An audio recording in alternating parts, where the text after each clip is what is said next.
Welcome, everyone, to the AMP to 11 podcast. My name is Brett Rower, host of the AMP to 11 podcast. My co host, Rebecca Boltzmann, is unfortunately feeling under the weather, but that won't stop us from bringing in our amazing guest today, Sonn Sam from Big Picture Learning. How are you doing today, Sonn?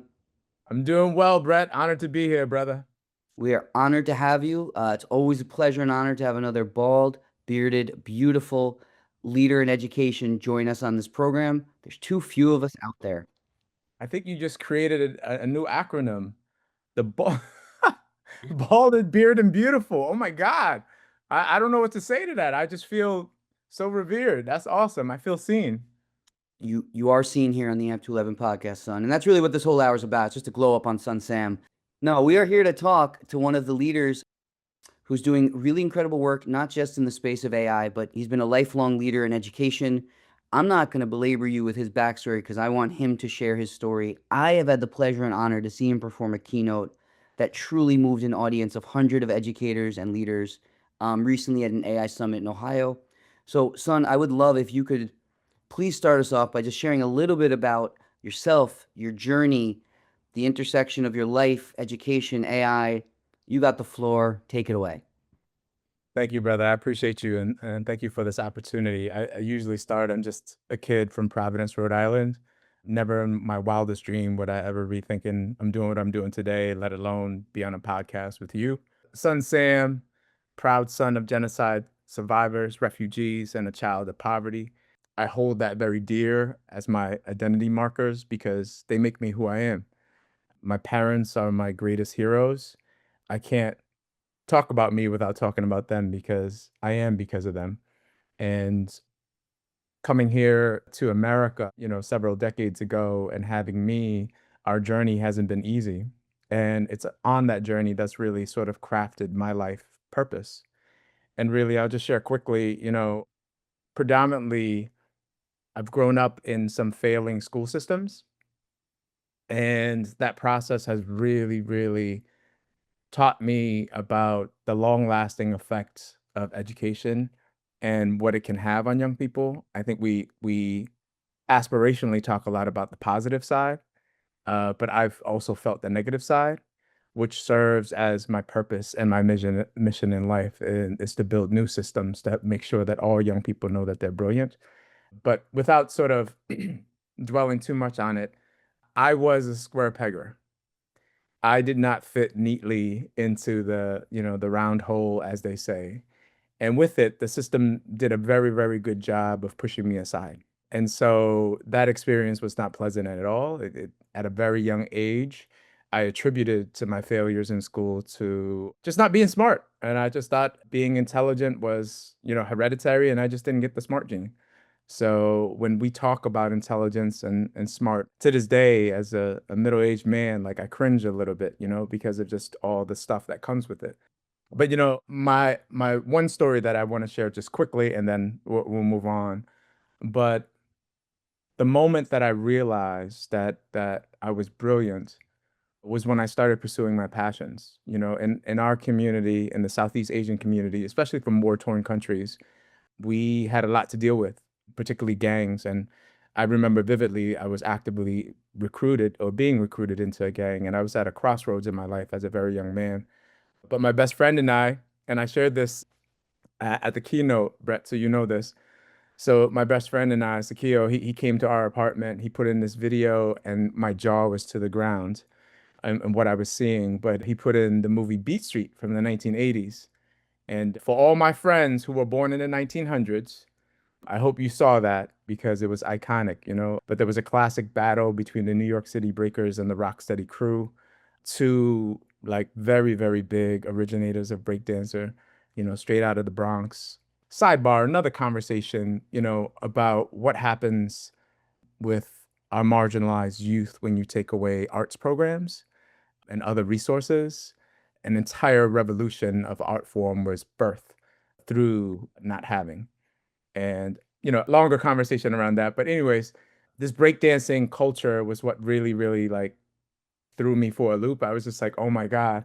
And then we found this little family called the Jungles, and they had a little theater called the Carriage House. And every Tuesday from around 3:30 to 5:30. Sakio and I hopped on the city bus, went over there, and it was the first time learning made sense to me. I was in a community of adult experts who really poured into me, and I was learning so many things about life. It wasn't just about breakdancing, it was deeply connected about pursuing your passions, about the integration of just like science and body movement.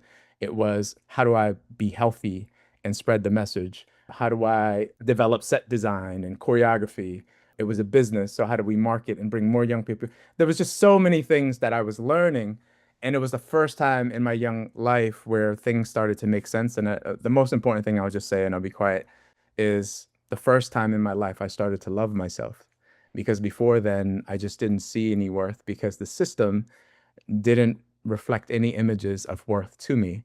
And so in this experience, it was really powerful for me because it was the first time and there was a domino effect after that. Some other stories, but I'm sure we'll get into it. But yeah, that's me. That's a little bit of me, brother. Sorry that took so long. No, please listen. For those listeners out there, you caught like the briefest of glimpses of the most powerful personal keynote that I ever heard that was supposed to be about AI.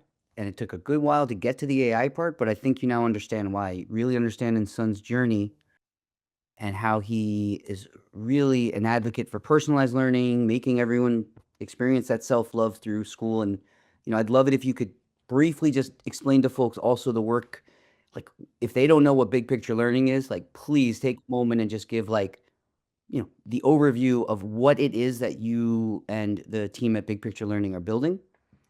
That would be very helpful because it's such a unique, amazing model. Thank you, Brett. I appreciate that. Like we believe that all young people are innately brilliant.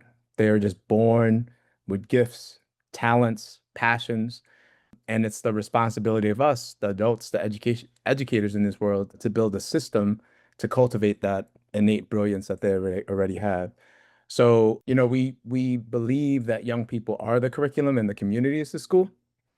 So what does that mean? So students are the curriculum, meaning, just like I said, their gifts, their interests, their passions, that's the curriculum. Build the learning around that. And you want to talk about agency, you want to talk about voice, you want to talk about empowerment and ownership for their learning. That's how it happens. And the community of the school is my example that I shared with you that, 13 years old, I found this little, mom and pop family, like giving free breakdancing classes, and it changed my life, like literally saved my life. And that's what it means for young people when they're able to, number one, pursue their interests. And as I'm sharing this is the essential components of big picture learning and the systems that we're trying to build. But pursuing your interests, connecting young people with local experts who share that interest, and then engaging them in meaningful work that have impact. And so I'll give you an example, going back to my breakdance example. Like, to me, learning transcended this transactional economy, meaning like I was always used to do my assignment, check, do my assignment, check. All right, study this, you get a grade. It was very transactional. But then for the first time, when I was learning what I was learning with this dance crew, one of the funding sources for this small mom and pop shop was federal grants that came through. And in the early 90s, there was a huge push for anti-tobacco, right? So there was funding to support that. So the family wrote a grant for it. So part of our work was we did performances in elementary and middle schools across the state. And our main focus was, let's really, really focus on the hip hop culture, dance, being active, moving instead of smoking, right? At 13 years old, things started to connect for me. I'm learning these things, I'm doing these things, I'm performing for young people with this real positive message that I hope can really keep a young person from smoking. That, my friend, is transformational for a young person when they see that their learning is beyond acquiring a grade, but they can see that right now they can impact their community and the world at large. Game changer. So that's what we aspire to really help school systems build structures, culture, policy, all to really help young people. So just to drill it down a little bit more, and that'll be what I'll share. We do have like distinguishers that distinguish us from other school designs. So I'll just say this, like we're asked all the time. So I'll just share a little bit as far as what we're asked to sort of help a lot with. And there are 5 systems that we come in and really help build. The first one is one student at a time. So true personalization. All of our students have individual learning plans that are asset-based and they're interest-based. And this is the seminal document that young people are co-designing around their interest in their learning. And we build rigorous deep learning around that. The second thing is advisory. So we have a small learning community of young people that stays with one advisor for a set amount of time. That intent is, you've heard it before as far as like young people falling between the cracks. That is impossible with an advisory system. And when done well, and you know your students well, you are able to support them in a way that in a large sort of system, you won't be able to. So the advisory system is meant to really deepen the relationships, connect to the relevance, and really push for the rigor. The third thing is real world learning. So this is the community as the school. So we believe the community is an asset, and there are community champions all around the school waiting to engage with the school, excited to mentor young people. They just need to be asked. And so what happens is through a multitude of modalities, internships, externships, community service, service learning, learning excursions, you name it, we help school systems and communities build a real world learning program that makes the most sense for them. The fourth thing is interest driven project based learning. Everybody knows what project based learning is at this point. We just believe deeply that once a young person knows what high quality project based learning is, let them build it around their interests so that, once they know the framework and then now they can really articulate, this is what I'm interested in. Let me build a project that is perfect for me. And the last piece is really authentic assessments. I'm saying it last, but it's the most important. But we all know that if the assessments don't change, nothing really changes. So in addition to the standards-based assessments that aren't going anywhere anytime soon, we intentionally build holistic learner-centered assessments that give value to the entire child and their brilliance and their learning over time. So through a portfolio-based system, performance-based assessments, and a COMC-based framework, that's how we sort of make sure that we honor the whole child. So those 5 things together, big picture learning, we've been doing this for 30 years now. We're celebrating our 30-year anniversary this summer at the Big Bang. You got to come check us out. But we just believe deeply in the potential of young people, and it's our responsibility to build systems to cultivate that innate brilliance. So that's big picture. Amazing. Thank you, Son, for giving everyone that overview. I was very fortunate, and I know we've shared this. And one of the biggest things we're going to be doing today, Son, is, and I know it's something you're great at, but I'm going to tease it out now so you got a little time to process. We love giving flowers here, right? So we're going to talk later on, as you saw, like our final question is this Ocean's 11. You're pulling off the heist, right? Big Picture Learn is going to keep spreading that mission, vision. Who are the people in education, AI, innovation that you need part of your squad? So later on, I'm going to ask you that exact question. So people always say, I'm going to come. More people, I'm sure, are there. So you got time. But I want to give the first flowers on this one to a mutual friend of ours, someone we both revere and look up to as an education leader and just a champion for fighting inequity, Javier Guzman. I know him as Junior. He was my first assistant principal at Automotive High School. He went on to found, I believe, the first Big Picture Learning School in Brooklyn, New York. And then he also became a member of the leadership team at Big Picture Learning later on in his career. So everything that Son just mentioned, I got to see firsthand as a fairly new teacher as Javier was building out this brand new school on the 3rd floor of the building I worked at. And everything you said was true, right? Integrating the community, having students choose their passion and purpose, and then finding ways to authentically assess them. I mean, it was so cool to watch this thing being built and being at a school that was founded in the 1930s, a CTE school based in automotive repair, and seeing this totally different way to experience education just one floor up was truly like has always stuck with me. And just been so incredible to see. And then, getting to work more closely with Big Picture Learning on a national scale has been just great to see the work they lead. So, just want to make sure we got those flowers out there early to a mutual connection that we both have. That's right. Flowers to Javier, man. One of the most brilliant, brilliant human beings I've ever met in my life. So honored to call him a friend. Yeah. And another member of the Triple B. Ball Beer Beautiful. For Oh that my God. too. We're gonna keep that squad going.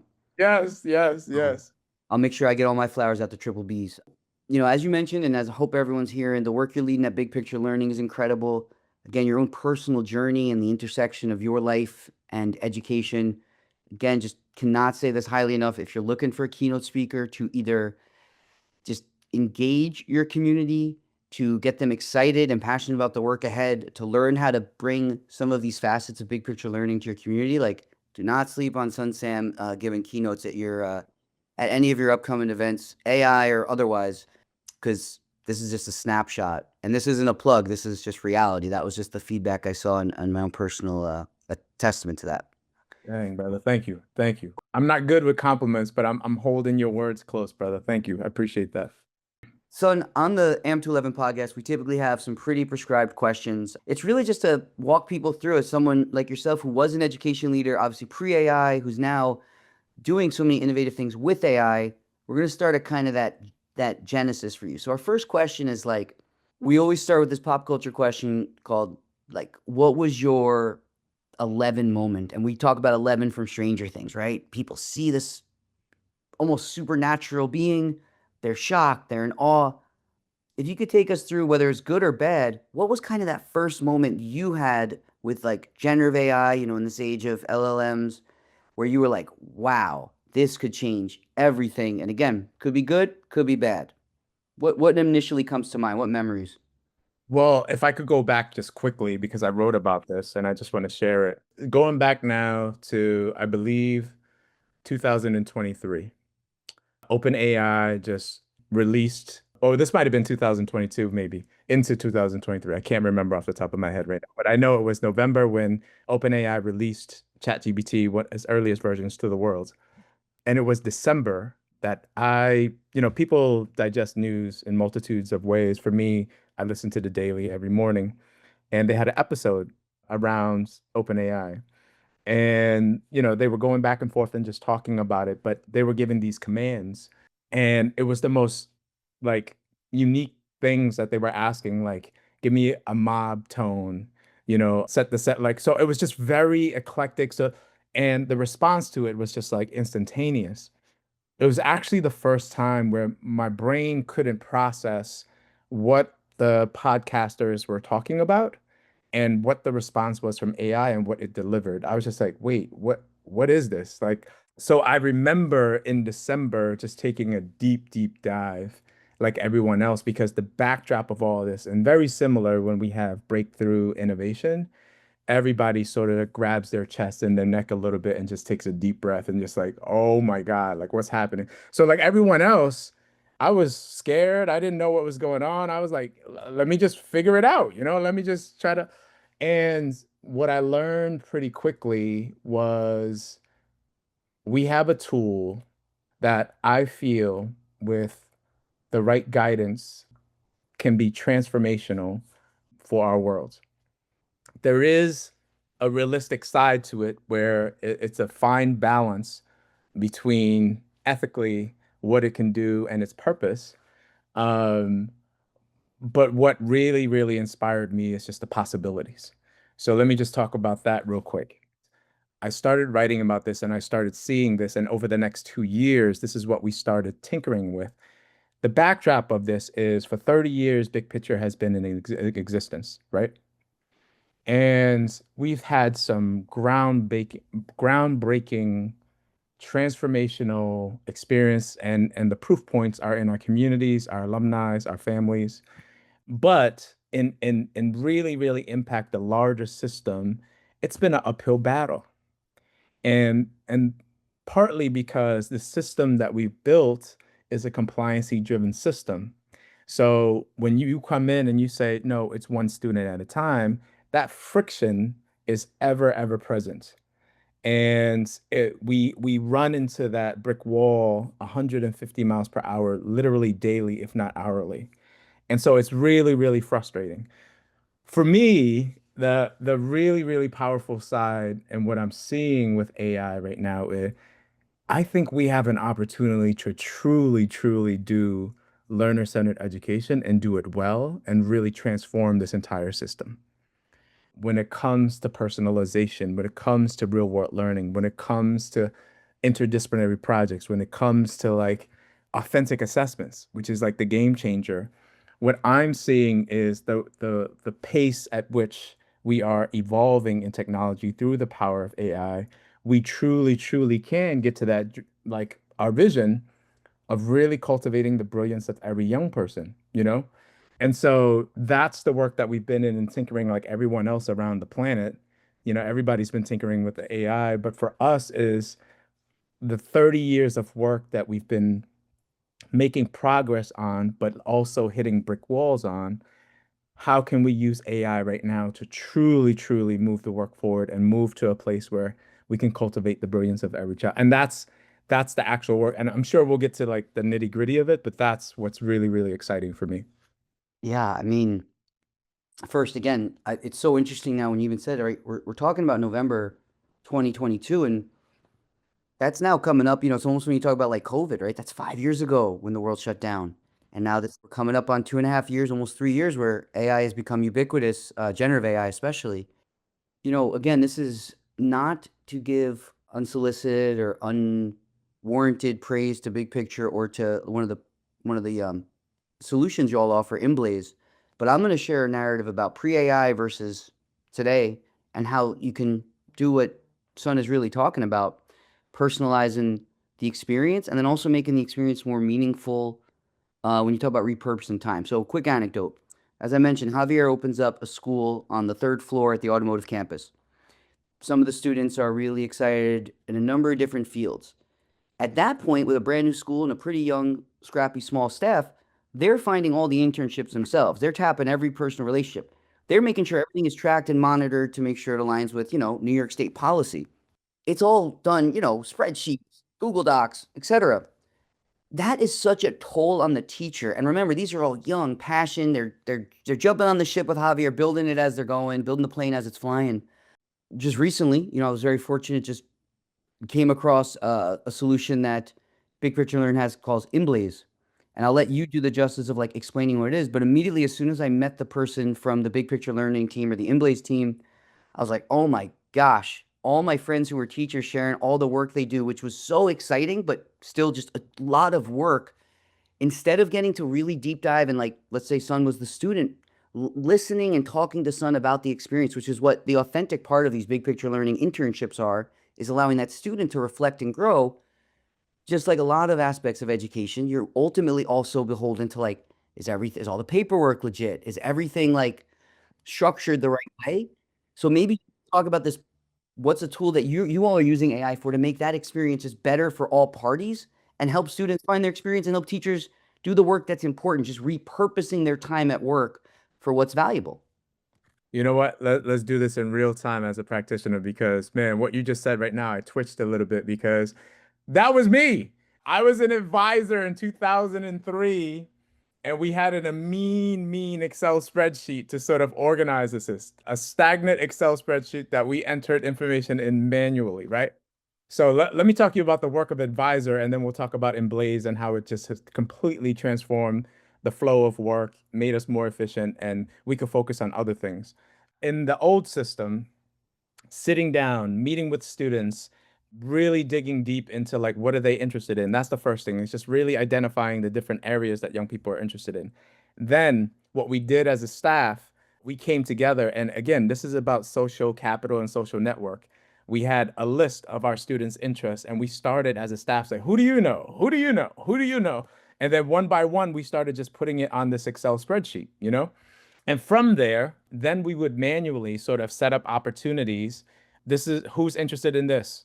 A young person would raise their hand. The advisor would be responsible to creating that list, who would then bring it to the bottleneck of the learning through internship or interest coordinator, who managed the overall Excel spreadsheet. So there was this manual sort of going back and forth, say, hey, my kid is interested in this. Kristen, can you let me know if he can pursue this? And it was these one-off conversations that was just so laborious, just it was just inefficient. But it was what we had, so we sort of worked with it, right? So to manage the process of helping young people sort of articulate the things that they're interested in, gathering community assets that are aligned to our students' interests in an effective way and bring it and centralizing it into one location, tracking the progress of where young people are. In our sort of paradigm of the work around real world learning, we have the cultivating interest, we have the community asset mapping, we have interest interviews, we have shadow days, and then we formalize the sort of real world learning, right? every step of the way is a process and a journey for the students. And as an advisor, I manage that one student at a time through my own system. Here comes ImBlaze, right? And for I'm not even gonna like really. There has been some AI integrations that I'm super excited about, but I won't talk about them just yet. But I'll share sort of just like the sort of backbone of what it's been able to do. So I'll just share this because a lot of what folks are very interested in. So processes, right? Students, the LTI coordinator, advisors have accounts. And whenever you have a potential site that we could connect young people with, everybody has access to dump it into one central location. So it's easy, it's seamless. You could do it on your phone, you could do it on your laptop. It's just one easy way to be like, oh, I just met someone at lunch. Seems like a really dope person. Let's figure out this more. Let's just put them in the list, right? So now you have this centralized place that's accessible via your phone, the website, your laptop, anywhere, anytime. You could really add to the list, and it just keeps on growing internally. The second thing is it streamlines the process as opportunities are opening up, very similar to young people in social media right now, which they're so inept to like something. They can like an opportunity and automatically it sends a ping to the LTI coordinator and say like, hey, this young person is interested in this. And so now the flow of young people sharing what they're really interested in pursuing is much more fluid and much more real time. And we could respond to that much more efficiently. Whereas in the past, it's always been like, okay, who has that Excel spreadsheet? Who I'm waiting on this person to update it. This is very sort of like, it's just really, really inefficient. But now it's sort of automated a little bit. Now schools can set up a system where that response is really, really fast and we can really move young people to the next phase. Tracking that process, the young person is now really the agents of their own learning. So as they're going through the process, the informational interviews, the shadow days, like they click all that. And so an advisor in a snapshot can really, really see all the students that they're supporting in real time and see where they are in the process. And also all the paperwork that's needed is can be uploaded onto there. So as an advisor who used to print out all the paperwork, create a folder for each and put it in my file cabinet to make sure that like you can imagine all that stuff, but now it's instantaneous where young people could fill it out. We could bring it to a mentor to sign and it's all done digitally and it could be tracked. The second piece, which is really, really important, is attendance. Safety is really important. And so it's our number one concern as educators. We want to make sure that young people are safe. So knowing where they are is really important. And that's with the records around attendance. So ImBlaze is GPS located. So what we do is we build a culture around student responsibilities around checking in. So all of our students download the app on their devices. And if they don't have a device, usually there's a device at the location. A young person signs on with their account. They click a button. They say, I'm here. An email goes to the mentor. Mentor confirms. Email comes to the school to say, young person is here.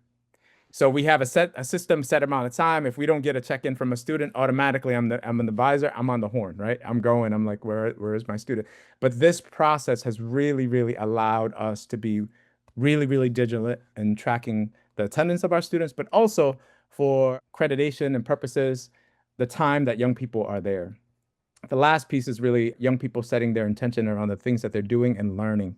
So there is a note-taking aspect where between the student, the mentor, and the advisor, we could come together and really say like, hey, this is what I'm working on. This is what I'm doing right now. And it becomes this digital documentation piece along the way around students learning. So streamlining the process, it is the backbone infrastructure that I, as an advisor who did this work manually in 2003 to 2007, that I cry like when this came out, I literally almost cried because I was just like, oh my God. If I had something like this as an advisor, I just think about how much more effective I could be. So we'll jump into like what else I could spend my time into, maybe in another question, but like I could I'll just say quickly, the most important thing that I think as an advisor that we're most concerned about is the depth of learning that we want for all of our students, right? That's something that we care deeply about. And I think about if operationally there's a system that can really streamline and move things fluidly, Now I could really think about, okay, what are you doing? What are you learning? What's your projects? Where are the competencies? Where are the skills? Like, where are the certifications you're working on? I could really, really dive into those, which is to me the most fun as being an educator, not necessarily the operations. But yeah, ImBlaze is a game changer. So just one AI to your point, I just want to say, like, when community asset mapping, and we used to do that manually around the staff table, and everyone would throw out people that they know.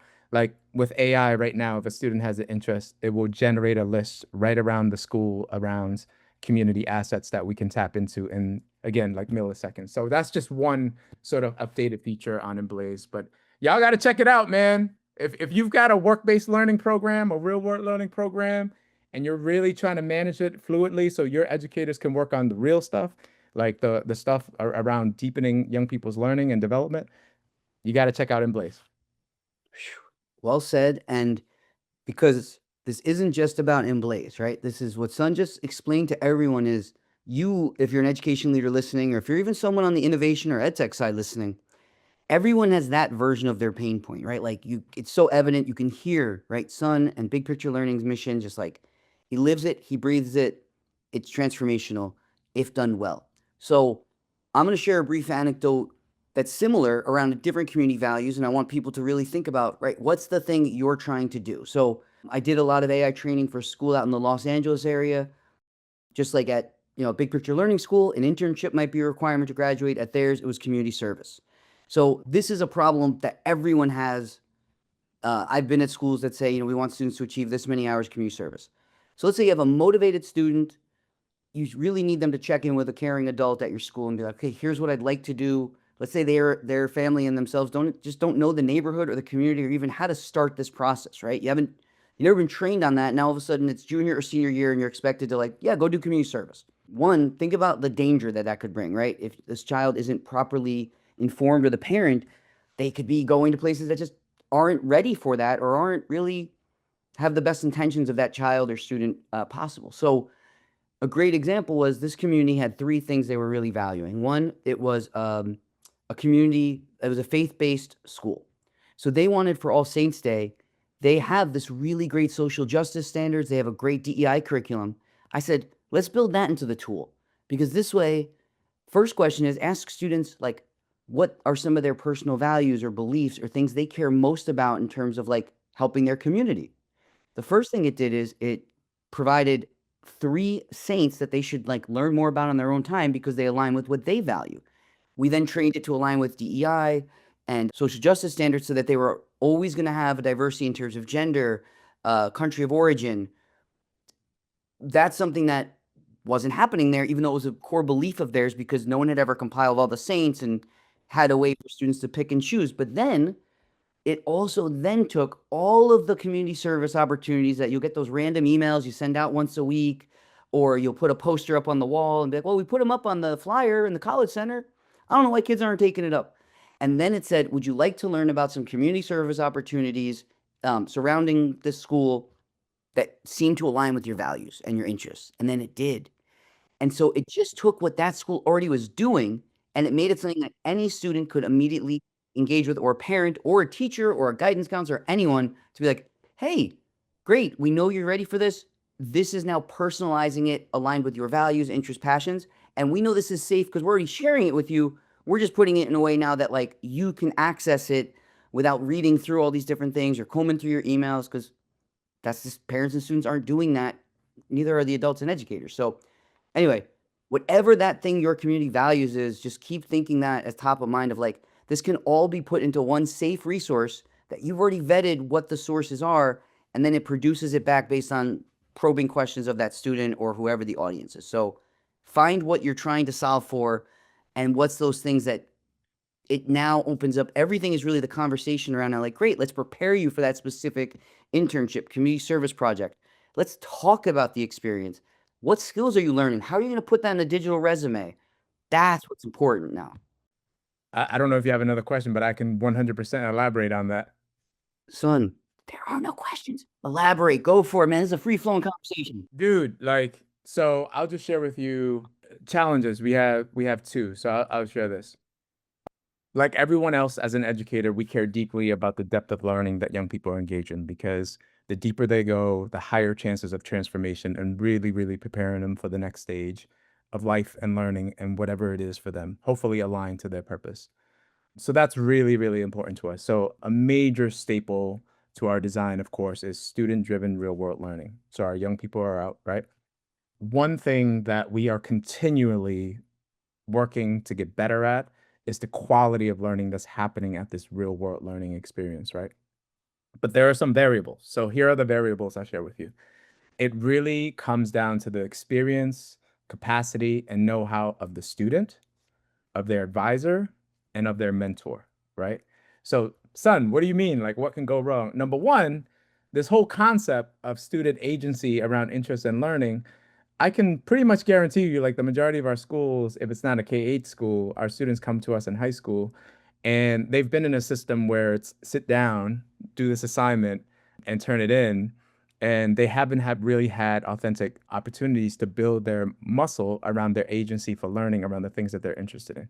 So a young person really needs intentional time and opportunities to build that skill. An advisor, all of our teachers are certified teachers in the state. And if you take a look at our education system and training teachers, the School of Ed programs, the master programs, they're designed to prop up the system that's been in place.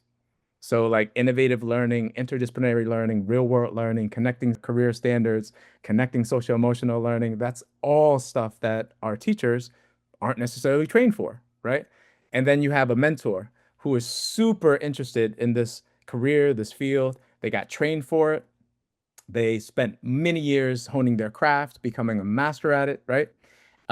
But what is this thing called mentoring a young person? What is this thing called meeting high school credits? What is this thing called the interdisciplinary project, you know? So those three people play the biggest role into the quality of experience for a young person, right? So what have we been able to do to really like get at the heart of what young people are doing? So through AI, this is what we've been tinkering around, and how do we use AI? Some pain points: project ideation, a connection to competencies and skills, chunking problems, timelining them, the products, and the authentic assessments. Those are very, very clear barriers that we run into all the time. First and foremost, helping a young person decide on a project idea that's aligned to what the mentor agrees with and what the advisors are working on, just time consuming, right? Really being explicit around the competencies and the skills that young people are working on, exposed to, deepening, mastering through a project, super, super challenging. This I can't say enough. Chunking. One thing that our young people are not short of is really, really dreaming big. It's one of their gifts. They dream really, really big. But from an executive functioning side, you know what they need help with is, okay, this is your goal for your project. All right, let's work this backwards. Let's backwards map this. You have 3 months to complete it. Here are the 6 milestones. In addition to these milestones, here are the mini milestones that you need to get done. And guess what? The timeline, here are the due dates. So we're literally teaching young people how to see a big long-term goal and how to build towards it in a really sort of consistent kind of way. That's the timelining and chunky piece. And then like products that young people can create at the end, real concrete things that we can deliver and showcase as far as demonstrating their learning. And lastly, it's just like, how do we know? How do we know that they have really met this requirement or this skill? And we could develop a framework. All those things right now has, through AI, has expedited us and moved the needle to move closer to deeper, rigorous, vigorous learning that we want for all of our students. So that's just an example of a problem. Specifically, we want equitable, high quality, real world learning for our students, and it wasn't happening on an equitable level. And right now, what we're tinkering with is how do we use AI to really support the student, the advisor, and the mentor to get centralized into like, this is what the young person is doing, and this is what depth means, and this is how we can support them. So just to feed on what you're saying, being super intentional and purposeful around AI and how you use it to solve the problems that are just digging at you every day, like that's an example that we're doing in our network. Everything you just mentioned is transferable, not just to, internships and the big picture learning model. That's really everything you just said is good instructional design for teachers. It's It's good executive functioning, again, not just for students. Having people think about, okay, you know what you want students to look and feel like when they leave your school. So again, we were out in Ohio. I know you had to boogie, but that's literally what I got to do with over a couple hundred educators in Ohio. I said, you tell me right now, what values and skills do you want your students to leave your district with when they graduate? And we were able to create a portrait of a graduate for each section of Ohio based on that. But what was crazy was no one had ever been asking teachers or superintendents those things to put together a comprehensive document. So again, if you wanted to make like for your school the best playbook around executive functioning, go ask your students using AI. Hey, when we give you these large projects, what exactly do you need more help with? They can articulate it when you ask them. It's harder for them to say, go do this 6-month project, and for them to think, okay, how I'm going to chunk it out. But they know what they don't know a little better than we do sometimes. So again, whatever problem you're trying to solve, use this method that Sonn has really clearly articulated it. And again, it's kind of agnostic of students. It's really learners. And I'd say I like your style there with like, I think the people I love most being in community with are big dreamers. I don't mind if they don't know how to get there, but I think now with AI and letting them be like, as long as you can articulate this and are open to like learning a new way to repurpose your time, it really has changed the limits on what people can do, in my opinion. All right, we got a few questions left for you. So this one I am going to go on book, on script for, because you kind of said it. You talked about your own life, the students you've led, and I know something that you shared explicitly when we were out in Ohio at your keynote was this idea of like there was just very specific questions that you were never asked as a learner, right? There was very specific things you never shared with people that you share all the time now in your keynotes, but as a child, you weren't really able to share those. So thinking about that and maybe sharing a little bit with our audience, like what are some of those things I'm referencing, but also imagine we call AMP to 11. An 11-year-old is in your community. What are some of the things you hope that right now they are like thinking about or using AI right now that would help them be more prepared for whatever's coming next in their life in the next chapter? Some really tough questions, man. I appreciate that. But the story that I shared with me, the question was, son, what are you passionate about? That was the question. And what I shared was based on my experience in education, the profession that I was clearly staying away from, what I thought at the time was education. So I went into college as an international business major, but really quickly after my freshman year, I was like, this ain't it. So I went to my academic advisor, Dr. Joanna Ravello, love her to this day. She's incredible. She let me sort of, bug out a little bit. It's like, what am I going to do? I'm like, international business. I don't know. And she was the first educator out of 13 years of traditional education that ever stopped to ask me, son, what are you passionate about? And the weight of that question, I didn't know how to answer it. I was just like, no one's ever asked me that before. I was like, oh man, I don't know.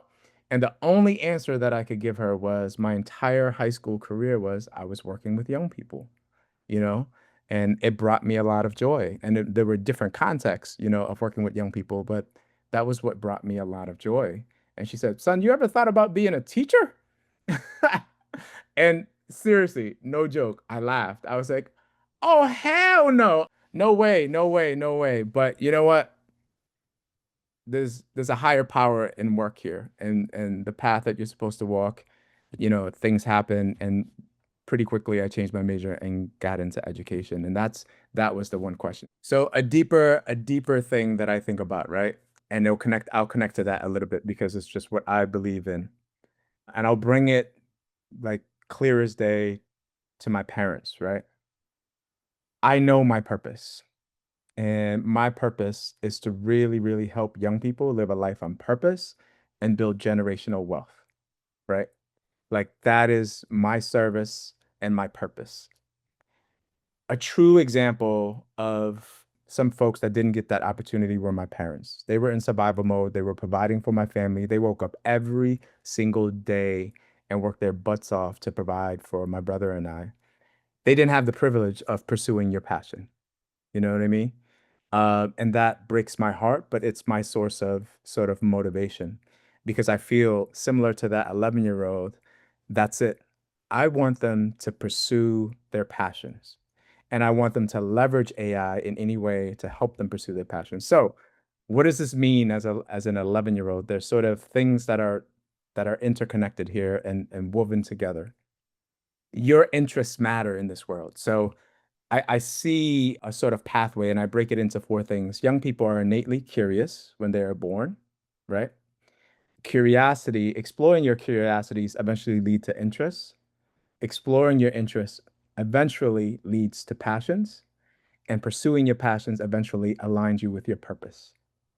That's usually the trajectory in my experience and how I call it, like young people really moving to live a life of purpose.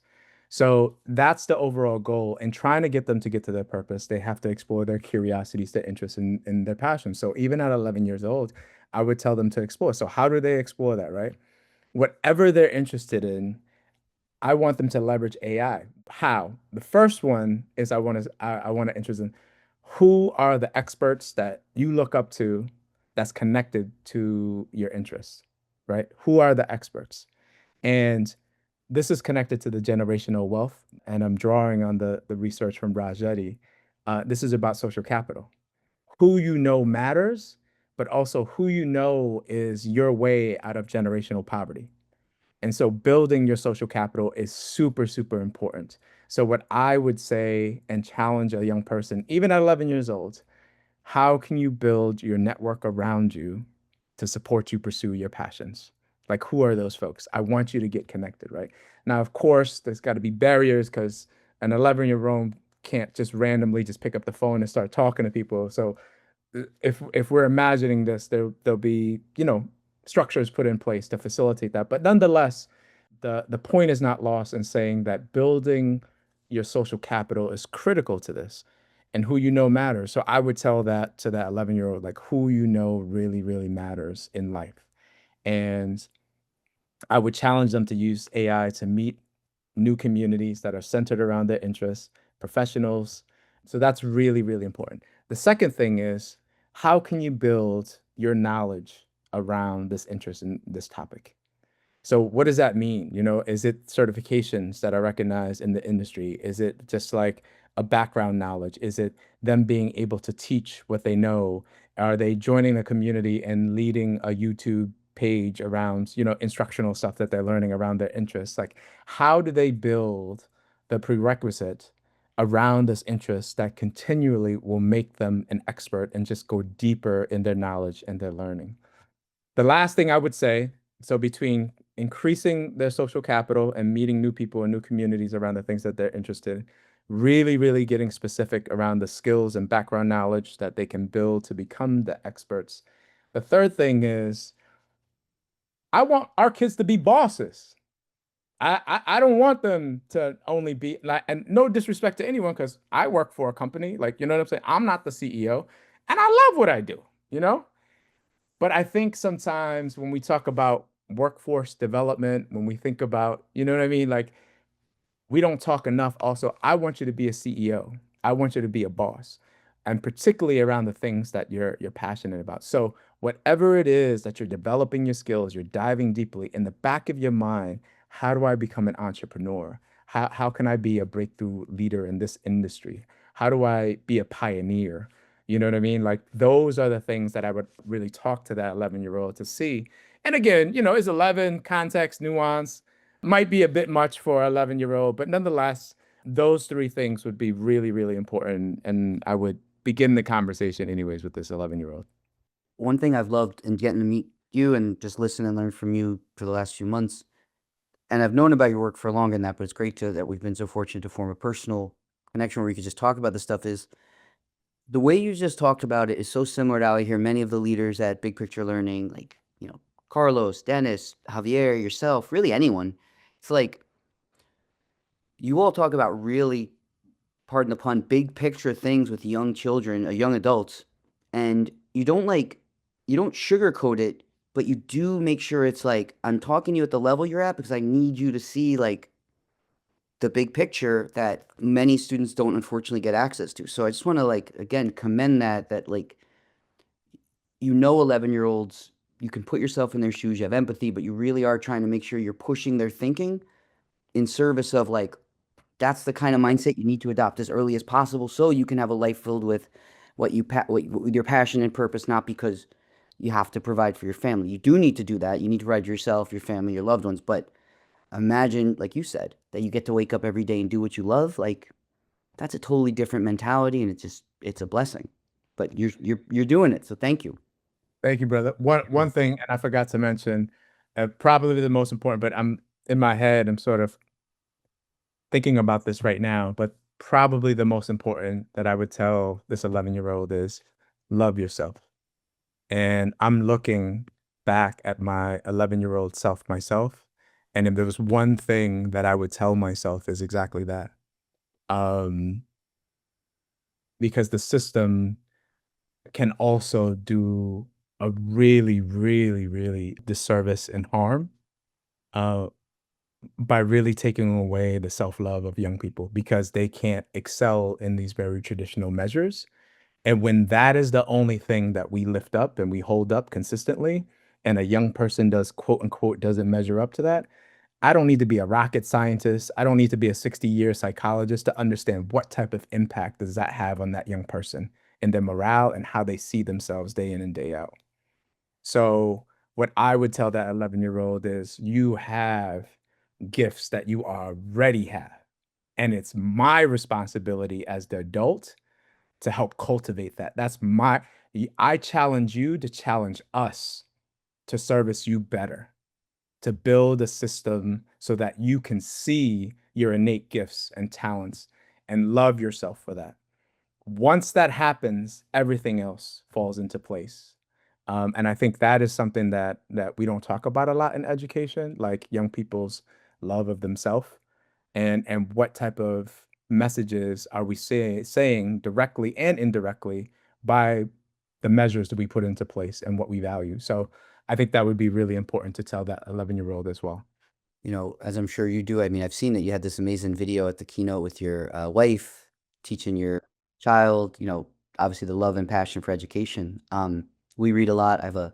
She tells me every morning. So I think 27 days from now, she's turning 5. She's got the countdown going on since like almost 100 days ago. So we read books with her every night. We read books with my son every night, obviously. And there's this book, I think it's called Go Be Wonderful or Be Wonderful. And so we say that all the time when she goes out the door. And then recently, there was some epiphany similar to what you just shared, where it's like being wonderful is a pretty high bar. I get the sentiment behind it, but then we started saying, go feel wonderful. Like if you leave here and you go feel wonderful today, that's even better. Because if you be wonderful, but you're not enjoying it, like, that's one thing. And then we started saying every day, basically, it's like, go feel wonderful. Go make other people feel wonderful just by being you. And then be wonderful. So we're trying, man. We're trying to listen. When I hear things like this from people like you, I'm like, okay, I'm like almost there, and it's always just about like it's just always about those little refinements. Like you said at the end, like got one more word of wisdom, but that's like you buried the lead, right? If you don't love yourself, what's the rest of it for? So again, I love these talks about AI that have nothing to do with AI. That's my favorite thing that I'm learning. Okay, we're gonna go out on two last questions. The flowers is coming, so you better have that list ready. Again, you don't need to actually have 11 people in mind. And we all know this is high stakes, and we could go on for days, but our producer's gonna give us a hurry up sign soon enough. So like it's all good if you forget people. When you forget about them, you text them and you say, "Hey, man, I was on this podcast with Brett, and I was asked who is doing the best work in education, who I need to bring along, and I just blanked on your name, but I want to make sure you hear it before. So maybe it'll give you some good homework to reach out to all your favorite people afterwards." But the last question that you get is, we're gonna exchange one bald, beautiful, bearded host for another. You're now the host of the AM211 podcast, and I am now the guest. You get to ask me any one question you would like about the world of AI, education, whatever you would like. It's a pleasure to be on the show, son. Oh my God. And you're a podcast host, so I know you got this. I do this with people who don't have a podcast. So you got this, man. I believe in you. I wouldn't give it to you otherwise. Yeah, well, this is a little bit of a mind trip, right? Because if it hasn't been crystal clear yet, you and I are huge advocates of AI, right? So I'm gonna ask you another question. What you've learned along the way, responses that you've gotten, life lessons that you've learned along the way as you've been tinkering around this. what are the guardrails that you've seen that folks really, really need to pay attention to when you think about AI? Because I think you and I both, I'll talk about the good stuff all day, and it's real, it's happening, it's like it's transforming lives as I know it, and I'm going to continue to advocate. But there's another side to it as well. So I'm super curious. What are some guardrails for you that you want to share with your community? Yeah. Well, I'll tell you like some best practices that I share with people when I'm either speaking to them, providing PD, giving a keynote on this podcast, and I'll kind of try to, summarize them for everyone. So like I'll take what like people often say about AI and then like kind of my yes end. So AI saves people time. My yes end is stop thinking of AI as saving you time. Because if you're passionate about your job, you're probably thinking about it longer than you need to anyway. You're trying to solve a hard problem. So one is stop thinking about AI as it will save me time. It does if used effectively. But instead be like, how am I repurposing that time? And then pay that forward. How am I repurposing the people I serve, the people I lead, my family? Use AI to just alter how you're spending your time. Not that it's going to maybe make your time, you're going to spend less time. So if I'm giving a keynote, I might spend more time on like, how is the words I'm using emotionally resonating with people and using AI to really think through that, as opposed to like, great, this is what I want to talk about. I'm done. Okay, I'm going to go to the beach. Like, that's not how I think about it because I want that audience to feel how I want them to feel. And AI is a good partner for me. Whereas instead of like the writer's block. So that's one. Number two, I use AI a lot in voice activation. I do a lot of role playing with educators. I do a lot of role playing with parents. So here in New York City, for example, there's approximately 500 high schools you can send your child to, and you have to make a top 10 list. So if I do a parent workshop, I'll have a parent role play with me, and I'll say, I'll pretend to be your high school counselor. If you're in eighth grade, you have a rising eighth grade child.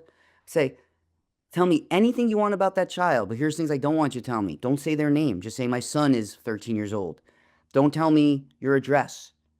Think about what you don't want the system to know about you when you add all this other context, right? It doesn't know who you are right now, but it can help give you theoretical advice based on the neighborhood you live in, based on whatever you tell it. So I always say, like, use it as much as you're comfortable with.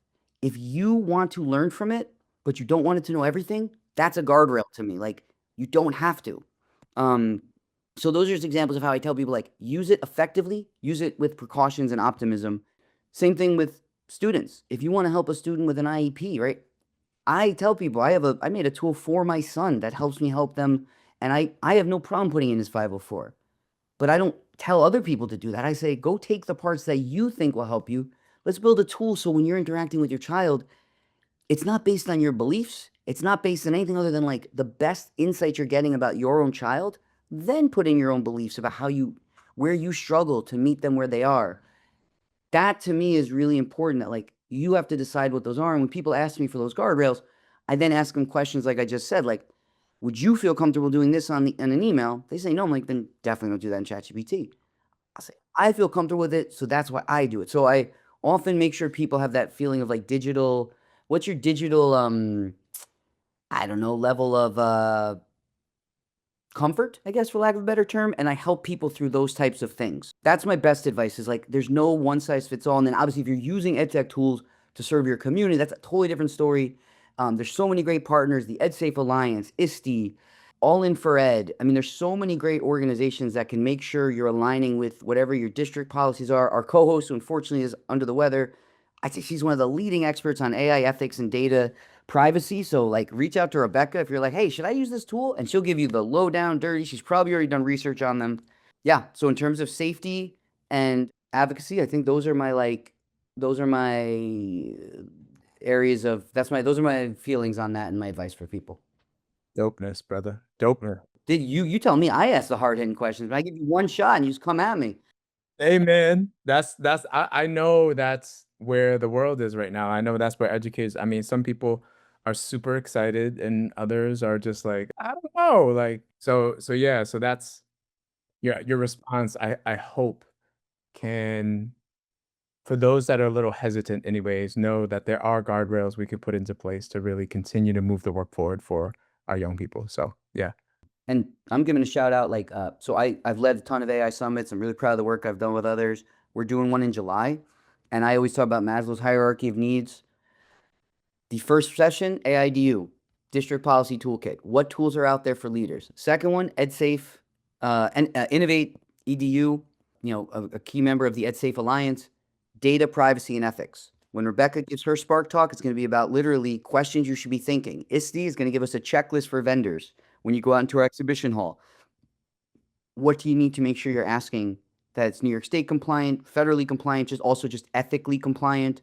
That's so important to me when you have an AI symposium. If you can eliminate those two things, what is AI literacy right now? What's the state of the state? And how do I do it safely and ethically? Then people are ready to learn. But to your point, I think it's probably why you asked this question, good leading question.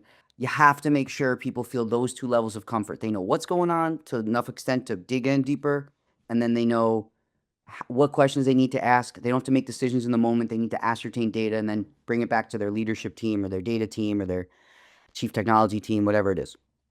Yeah. Yeah.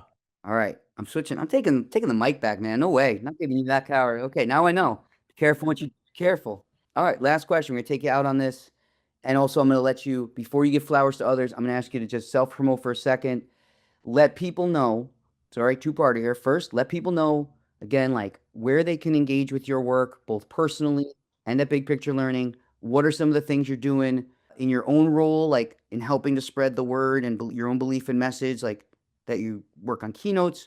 And then again, you're going to give flowers to as many people as you would like that are doing great work in education, innovation, advocacy, society. You take it where you want. But this is our last question. Mike is yours. Go. I'm living a life on purpose, and I'm super grateful and honored to do that. And I know what a privilege that is. This is what I'll be doing into my last breath. So, yes, one of the things is if folks would love some inspiration, context in this new age of AI, but also really what's possible in education in cultivating a system that acknowledges and cultivates the brilliance of all learners, I'm super interested to have a conversation around that, whether keynote, whether workshop, whatever it is. I'm super excited for that in general. Please check me out, son@bigpicturelearning.org. Yeah, you can always email me. I'd love to chat. Like, I literally have meetings every single day just talking to people that are interested around learner-centered education. So there's three things, and I'm trying to meet people where they're at based on the current sort of landscape. So coming to us. So I lead these 2-day intensives at some of the most highly effective BPL schools across the United States. This experience is called BPL Guided Experiences. So come, and to me, there's no better learning sort of arena, if you will, than experiencing it firsthand. So there's no keynote, there's no workshop, there's no whatever that's gonna replicate you going out with a student, meeting their mentor, learning about their projects, like sitting down with them explaining their learning plans, participating in advisory, giving them feedback at their exhibitions, doing a tuning protocol around their projects. Like, these are real experiences that will give you the most insight that other avenues won't, other arenas won't. So I really, really encourage people to come check out and be a part of the BPL Guided Experiences. I have 8 schools lined up for next year already. You can find it on our websites under BPL Guided Experiences. Each of them have their own sort of nuance, sort of identity, and some funky things that they're working on. K-8, 9, 12, alternative schools, like it just really is an array of incredible schools that you can take a lot from. And, my record so far for the last 3 years, 100% of every single attendee said this was worthwhile and worth the investment. And that's something that I don't take lightly. And I put a lot of time into designing those 2-day experiences. So in addition to just being, you're not going to be a fly in the wall, what makes it really is just like I lead professional development along the way. So we experience, we reflect, I do PD. Like it's really, really intentional in that way. So that's folks coming to us. I'm also going to people. And what I mean by that is I'm doing these BPL pop-ups across the United States. And really, there's some targeted sort of communities and partners that we're connected with, but I do 1 day sort of a summit on high quality student driven real world learning and work-based learning. And so if folks are interested in hosting and like really generating some energy around that, or if they have really begun the journey around work-based learning and really want to dig into high quality learning, like I'm building that, like, and I will go to your community and really support that and invite whoever you want to invite, and we can dig into that a little bit. And then what's really exciting, and it's still sort of in wraps a little bit, but I'll just give a little precursor. But we're developing a BPL 101 course with a major university that we want to make accessible to everyone. in the world. So more to come on that, but really meeting everybody where they're at. It's them coming to us going to them. Then there's the virtual space, synchronous, asynchronous. So just making it real accessible. If people want to dig in and learn a little bit more, we just want to meet every learner where they're at because that's what we talk about and do with students in our school. Look, I just came from a workshop yesterday with Education Reimagined, and I was able to see some data, and I'll just lift up some flowers of the most important people, right? As a learner-centered advocate, we talk a lot about the young person, which is exactly the point, right? The conversation needs to be on the young person. However, the most important people connected to this equation that we don't talk about enough, that we don't engage with enough, are the parents.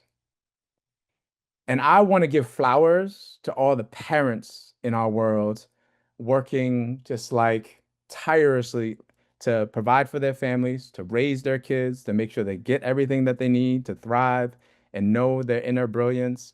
Um, I want to give flowers to all the parents, man. This is really, really hard work, especially in, today's landscape. The world is very, very different than where it was when you and I grew up, Brett. And so I just want to give love and flowers to the parents. And I think there are ways that we can engage and partner with our parents that are much more authentic, much more meaningful, and much more consistent in the space of K-12 that we haven't done before. And naturally, I think one of the most important parts, and you could see it, right? Like from elementary to middle to high school, the engagement just dissipates as the young people get older. And I want to challenge that. I really want us as a system to pay attention to that. Like, how are we partnering with our parents? Not a formality, but like with real intention and purpose, and helping like really the young people along the way because parents are involved. So I think I want first and foremost, I want to give flowers to the parents. I want to give flowers to Doc and Elliot, man. Those are my mentors. These crazy hippies who had the courage to really put a design together that puts young people front and center in their lives and learning, man. So back in 1995, they came together and sort of with the commissioner of ed, Peter McWalters. I want to give him his flowers. Teddy Sizer, I want to give him his flowers. For folks that don't know, we're going back in the day now, but Theodore Sizer, Teddy Sizer, longtime professor, researcher in progressive, innovative, student-centered learning education, Brown professor, but he is one of the leaders, that really, really paved the way. He created the coalitions of essential schools that we were a part of. He was my mentor's mentor. So I want to give him his flowers. Before him, John Dewey, for anyone who's like really, really talking about, progressive education. I want to give flowers to my man, Charlie Plant, who is my first principal, one of the greatest human beings I've ever had a chance to meet, to be a mentee to. He taught me everything that I needed to be and more about being a human being, but also an educator.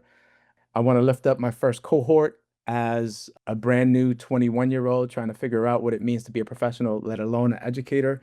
To Kimmy and Damien, we came into this world together in the Met, and we were all figuring it out. And man, it was messy, but we really, really leverage our strengths to really support each other and supporting our students. I want to give a shout out to the Dream Team Advisory, which is my advisory. They were my greatest teachers. They gave me grace in a way that my first year, where I felt like I failed them miserably as a 21-year-old trying to figure out again this thing called education, they never gave up on me. And to that, I'm forever in debt with them. And they were with me every step of the way when I built my muscles and capacities to be a learner-centered educator. And they really, really showed me what was possible when we build a system around young people. I want to give a shout out to the Peace Street community, which is the first school. Charlie Plant was the principal, and that's where I was an advisor at. We were the rogues, the square peggers, the school that really challenged the system. We got into trouble a lot, so I'll just say that. But it really, in the essence, we were on an island, and it really gave me the spirit of doing what you feel is right for young people and just not being apologetic around when you do your advocacy. I don't know how much more time I have, man. I'll just say this. I want to give a shout out to Dr. Mario Santos. He was the principal of Eastside High School. Man, this is another podcast, but I'm human. You don't make the best decisions professionally or personally. And I made some really train wreck decisions, misguided decisions. But shout out to the mentors who have grace, who see the totality of you, who sees the potential in you and gives you another chance. And Dr. Mario Santos saw that in me. He provided that for me and without him, I don't think I'd be here today to continue to do this work. I want to give a shout out to Carlos and Andrew, two pioneer educators who are currently leading Big Picture. Man, I was rocking out with them. There was a little rivalry going on because they rocked out in the Unity building and we were in Peace Street, but they were a year ahead of me as an advisors, but one thing I couldn't knock, man, that building handled their business and what they were doing. And I was constantly trying to learn from those guys. So it's been 23 years that we've been in this work together. And every single day I have nothing but admiration for them. So at the last one, I'll just say there's just too many. Like I just can't. People that I've encountered along the way. But the last one is just my sister from another Mister, Miss Eunice Mitchell. She was the first leader of the Big Picture Learning Academy in Eastside High School back in like 2009, and that's how we crossed paths. She eventually became my mentor. Now we're in Big Picture, but like to have someone who understands you, not only professionally, but personally, and every time y'all get together, not only do you like make like masterpieces together, it's just nothing but joy and love and that fills your soul and fills your cup.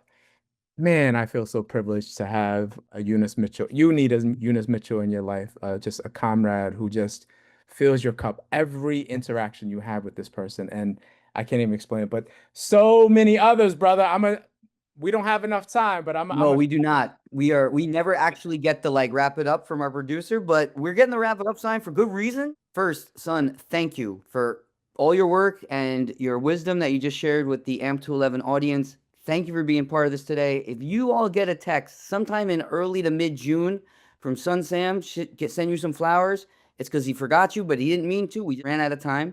So, Sonn, that's your homework coming out of here. That's your takeaway.